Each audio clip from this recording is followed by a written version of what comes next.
As you all know, we've been working since September on alternatives to hotel quarantine, and that work is now more urgent than ever because of the Delta strain. We have a detailed plan for a facility at Wellcamp, and I'd like to thank the Wagners for the work that they have done with us on that, developing that very detailed proposal, and we remain committed to that facility. We think it has distinct advantages, not the least of which the planning is already done and ready to go. But we have agreed to progress along with the Commonwealth planning work for a facility at Pinkenba. We have agreed with them detailed specs of what that facility should look like and a scope of work to do the feasibility and planning work. Consultant AECOM have been appointed as the lead consultants to develop that plan. We have proposed that it would be 1,000 rooms, which would allow for 1,450 people at a maximum.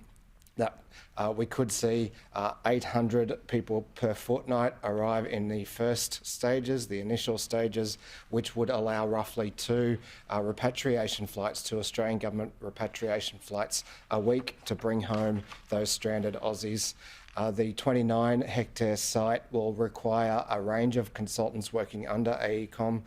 They will work through the master planning and town planning implications, the timeframes of getting the facility up and running, the infection control mechanisms that can be put in place, what transport arrangements will be needed, and cost estimates. I understand the officers from the Commonwealth and state government are meeting again at 11 today. There is a lot of work to be done, but we will work with them as quickly as possible. In the meantime, I just underline that we have a detailed plan available for Wellcamp, and we'd like to see progress on both facilities. Well, thank you again, Queenslanders, for coming out and getting tested and getting vaccinated and doing the right thing, complying with the directives. We are getting closer to that deadline of the 9th of July, so I remind businesses that you must register for the Queensland Check-In app and have it very well displayed in multiple sites as you're entering the venue. So we suggest you putting it in different spots so people don't all queue up in the one place. If you don't want people gathering close, then it's best to have the app, actually the QR code, visible in a number of places so people can check in easily. Can I just, everyone's been doing a great job in wearing the masks, but can I just say to people, having the mask hooked around your ears and wearing it under your chin is not wearing the mask. So can I put a shout out to, I'm noticing at different places, people walking around with the mask under their chin talking to people. That is not going to help you. It's not going to keep you safe, and it's not going to keep other people safe. So please make sure you're wearing your mask properly for it to really provide the protection for you and for your loved ones. Now, on the vaccinations, the great news is, as the Premier said, we did 92,995 vaccines in our state hubs over the last 7 days. So thank you again to every person who is working at those centres. We've got people managing traffic and lines, we've got the admin staff, we've got the health workers, the nurses doing the vaccinations. I thank each and every one of them for their fantastic effort, and thank you to the Queenslanders coming out and getting vaccinated. We have already completed 615,144 vaccination doses through our state clinics. We have 228,250 people already booked in. So almost 230,000 people are already booked in to have a vaccination through one of our state-run community hubs. And I thank them for that. 86,000 of those are first doses and 142,000 second doses. As the Premier said, we have over almost another 140,000 people who have registered their interest who want to make a booking.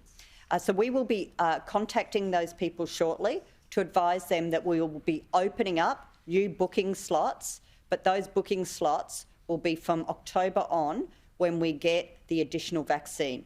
Right now, our vaccine administration is going up. Every single week we are vaccinating more people, but our supply is stagnant. So the amount of vaccine we're getting from the Commonwealth every week throughout July, August is the same.